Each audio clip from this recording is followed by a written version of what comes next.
জয় গুরু। কেমন আছেন বন্ধুরা? আশা করি অনেক ভালো। আমার এই তন্ত্র মন্ত্র বান চ্যানেলে যদি নতুন হয়ে থাকেন অবশ্যই সাবস্ক্রাইব করবেন, পাশে থাকা বেল আইকনটি প্রেস করে নতুন নতুন ভিডিও সবার আগে পাওয়ার জন্য আমাদের সাথে থাকবেন। আজকের আলোচ্য বিষয় হলো বিবাহ বিচ্ছেদ। বর্তমানে দৈনন্দিন জীবনে দেখা যাচ্ছে কোনো রকমভাবে মেয়েরা ছেলেদের কথা শুনে না, ছেলেরা মেয়েদের কথা শুনে না, বা মা বাবার কথা শুনে না, পিতামাতার কথা শুনে না, ভাই বন্ধুর কথা শুনে না। এখন বিভিন্ন পরিবারে ঝগড়াঝাটি, বিভিন্ন ধরনের অশান্তি সৃষ্টি হয়, যার কারণে মৃত্যুর সংখ্যা অনেকটুকু বেড়ে যায়। দেখা যাচ্ছে বিবাহ বিচ্ছেদ সুখ শান্তির জন্য অনেক সময় দেখা যায় মেয়েরা যে কাবিননামা করে ওই কাবিননামার টাকাটা বেশি ধরে। এবং যারা হিন্দু, বৌদ্ধ, খ্রিস্টান তাদেরকে বলছি, যারা কাবিননামা ধরে বা টাকা পয়সা বেশি চার্জ করে তাদের জন্য আজকের এই ভিডিওটা। যদি ছেলে হয় তাহলে ছেলেদের জন্য, এবং মেয়ে হয় উভয়ে আজকের ভিডিওটা তাদের জন্য। এখানে দেখা যাচ্ছে আমি আজকে যে বিষয়টা নিয়ে আলোচনা করব, বিষয়টা হলো বিবাহ বিচ্ছেদ।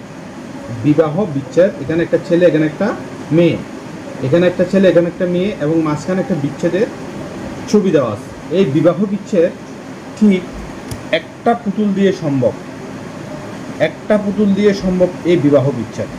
এই বিবাহ বিচ্ছেদ যদি সঠিক নিয়মে করা যায় তাহলে খুব কার্যকারিতা হয়। এবং কারো ক্ষতি করতে চাইলে এ ধরনের একটা তাবিজ বানিয়ে অমাবস্যার রাতে যদি সঠিক নিয়মে যদি কাজ করেন, ওর বিবাহ বিচ্ছেদটা খুব তাড়াতাড়ি হয়ে যাবে। এবং অনেকজনে দেখা যাচ্ছে, অনেক মেয়েরা বলে, দাদা আমার স্বামী আমাকে ভরণ পোষণ দেয় না, অন্য মেয়েদের সাথে পরকীয়া করে, আমি বিবাহ বিচ্ছেদ দিব। তাদেরকে বলছি, আর যারা আমার এই চ্যানেলের ভিডিওগুলো সচরাচর দেখেন এবং যারা নতুন দেখছেন অবশ্যই সাবস্ক্রাইব করবেন। যদি ইউটিউব চ্যানেল দেখে থাকেন এবং ফেসবুকে যদি দেখে থাকেন অবশ্যই ফলো করবেন, শেয়ার দিয়ে আমাদের সাথে থাকবেন নতুন নতুন ভিডিও সবার আগে পাওয়ার জন্য। বিবাহ বিচ্ছেদ খুবই খারাপ জিনিস। পুকুরি গালাম বা খারাপভাবে এই বিবাহ বিচ্ছেদ করা হয়। আমি আজকে কিভাবে করবেন, কোন নিয়মে করবেন, ভিডিওটা শেষ পর্যন্ত দেখবেন।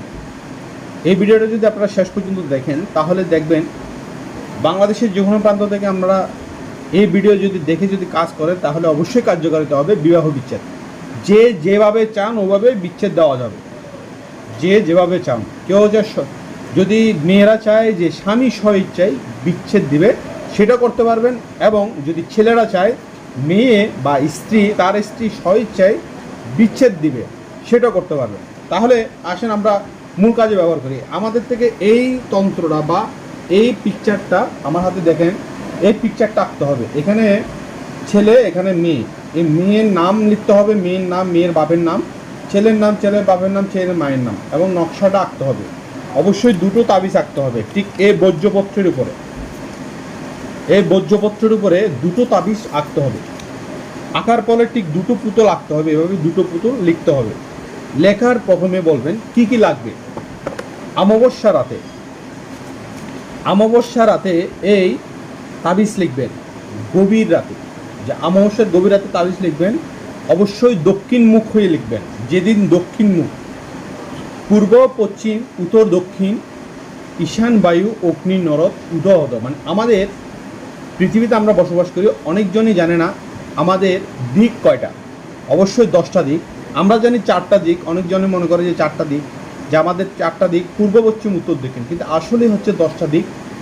পূর্ব, পশ্চিম, উত্তর, দক্ষিণ, পূর্ব, পশ্চিম, উত্তর, দক্ষিণ, ঈশান, বায়ু, অগ্নি, নরদ, উদয়, অদয়। তো আসলে আমরা যখন 4 কোণা ঘর দেখি, ঘরের 4টা কোণা আছে, কোণা, ওই কোণাগুলোকে ঈশান, বায়ু, অগ্নি, নরদ, 4 কোণার নাম উদয়, অদয়। মানে উপরে এবং পাতাল, আকাশ এবং পাতাল। উদয়, আকাশ হচ্ছে উদয় এবং পাতাল হচ্ছে উদয়, অদয়। তো আমরা যখন খারাপ কাজ করি অবশ্যই দক্ষিণ মুখ হয়ে খারাপ কাজটা করতে হবে।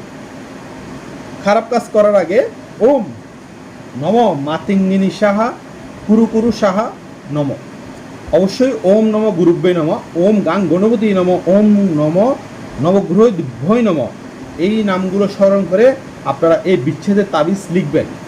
এই বিচ্ছেদের তাবিজটা আপনারা ভালো করে মনোযোগ সহকারে স্ক্রিনশট দিয়ে নেবেন, যারা লিখতে চান, যারা করতে চান। আর যারা করাতে চান অবশ্যই স্ক্রিনে দেওয়া নাম্বারে যোগাযোগ করবেন। দেখবেন আপনারা এই ধরনের বিচ্ছেদের কাজ আমরা বাংলাদেশে, সারা বাংলাদেশে করে থাকি। যদি চাই যে কোনো ছেলে আমি বিচ্ছেদ করাবো, অনেকজনই দেখা যাচ্ছে দাদা আপনার আমার ওয়াইফ বা আমার স্ত্রী আরেকজনের সাথে চলে গেছে, ওদেরকে বিচ্ছেদ করাতে হবে, সেটাও করা যাবে। অনেকজনে দেখা যাচ্ছে দাদা আমার স্বামী চলে গেছে অন্য একটা মেয়েকে নিয়ে, সেটাও করা যাবে। বা আমার স্বামী অন্য একটা মেয়েকে নিয়ে আমার বাড়িতে উঠলো বিয়ে করে, ওটাও ডিভোর্স করা যাবে বা বিচ্ছেদ করা যাবে। তবে একটা বিচ্ছেদ করা মানেই মন্দির ভাঙা বা মসজিদ ভাঙা সমান। তবে চেষ্টা করবেন এ ধরনের খারাপ কাজে লিপ্ত না হওয়ার জন্য। আর যারা করতে চান বা করাতে চান তাহলে স্ক্রিনে দেওয়া নম্বরে যোগাযোগ করবেন। এমন আমার ভিডিও দেখেও আপনারা চাইলে করতে পারবেন, অবশ্যই গুরুর অনুমতি লাগবে। এ ধরনের কাজ করতে গিয়ে যদি কোনো রকমভাবে সমস্যা হয় তাহলে আমার এই চ্যানেল কর্তৃপক্ষ দায়ী না। ঠিক এভাবে একটা মূর্তি বানাবেন। আমি দুটো তাবিজ লিখলাম, পুরো একটা তাবিজ ঠিক এভাবে করে দেখবেন। আপনারা এটা না দিলেও চলবে, ঠিক এভাবে দিবেন। দেওয়ার পরে আপনারা মন্ত্র বলবেন। হ্যাঁ, মন্ত্রটা কি আপনারা বানানোর পরে এই ভোজ্যপত্রের উপরে বানাবেন অষ্টগন্ধার কালি দিয়ে, এবং অবশ্যই শ্মশানের কালি এবং কবরস্থানের কালি বা মাটি লাগবে। শ্মশানের মাটি বা কবরস্থানের মাটি লাগবে। তবে চেষ্টা করবেন অমাবস্যার রাতে লেখার জন্য। মন একাগ্রতা করে লিখবেন এবং উপরে আল্লাহ তাআলা এবং ভগবান বা স্রষ্টা বা ঈশ্বরকে স্মরণ করে এ ধরনের কাজ করবেন গুরুর অনুমতি নিয়ে। অবশ্যই সিদ্ধি করতে হবে। সিদ্ধি করার আমার চ্যানেলে ভিডিও দেওয়া আছে, কীভাবে সিদ্ধি করবেন, কীভাবে সিদ্ধি করার যন্ত্র নেবেন এবং কীভাবে সিদ্ধি করতে হয়। অবশ্যই অমাবস্যা রাতে, যে কোনো দিন অমাবস্যা রাতে করতে হবে এবং শনিবার মঙ্গলবার করতে পারেন, অবশ্যই দিন দেখে। যদি সঠিক নিয়মে এই কাজ করতে পারেন তাহলে 3 দিন, 1 সপ্তাহ বা 2 দিন, দেখা যাচ্ছে 15 দিন বা 30 দিন, 61 দিন, 31 দিন, 90 দিন, 91 দিন এর ভিতরে আপনাদের বিচ্ছেদ হয়ে যাবে। তবে চেষ্টা করবেন এই কাজগুলো না করার, কেননা একটা ফ্যামিলি বা একটা পরিবার বিবাহ বিচ্ছেদ করা মানে মন্দির ভাঙা বা মসজিদ ভাঙা সমান। আজ এই পর্যন্তই। সবাই ভালো থাকবেন। জয় গুরু।